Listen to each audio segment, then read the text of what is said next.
Governor Ron DeSantis, he's targeting, no shock, diversity at Florida universities. The Desantis Administration now requires that all universities report how much money is spent on programs for diversity training and critical race theory projects and initiatives. The requirement was announced last month by the Director of Policy and Budget. The Department of Education and the state university system must report the name of staff, programs, and activities related to race and diversity ideology and the amount of state funding spent towards it.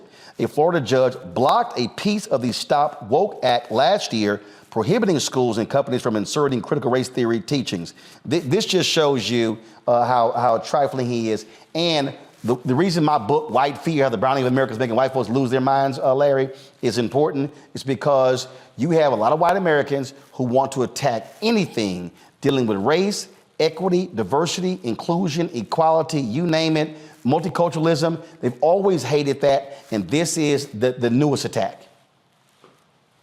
So I first want to say, please, everyone, pray for me.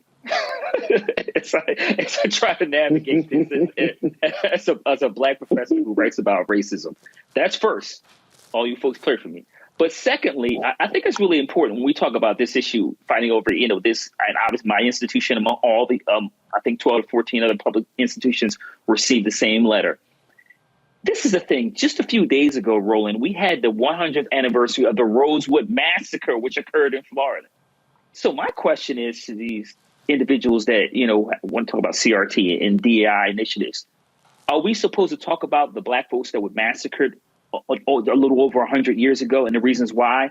And also, we're not allowed to make the connection between the violence, the white violence we saw in Rosewood, to the violence we saw on January 6th. Because, see, what's happening is when people don't want you to talk about these issues, you can't make these linkages, educate people, and may possibly prevent some of this violence we've seen throughout this country's history.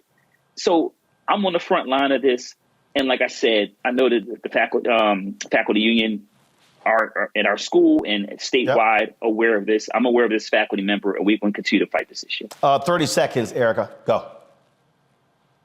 I would urge, I'm looking at all of the list of the colleges and universities in Florida.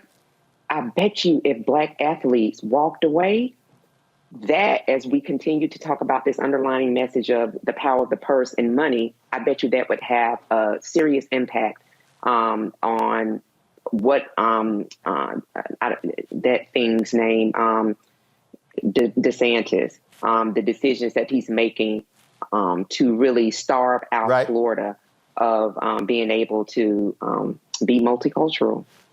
Well, indeed. And I guarantee you, Black athletes did that, they would all be freaking out, and he'd be backing the hell up real quick. All right, folks, back to our Roland Martin Unfiltered video in just one moment. When you talk about Blackness and what happens in Black culture, we're about covering these things that matter to us, speaking to our issues and concerns. This is a genuine people-powered movement. There's a lot of stuff that we're not getting. You get it, and you spread the word. We wish to plead our own cause, to long have others spoken for us. We cannot tell our own story if we can't pay for it. This is about covering us. Invest in Black-owned media. Your dollars matter.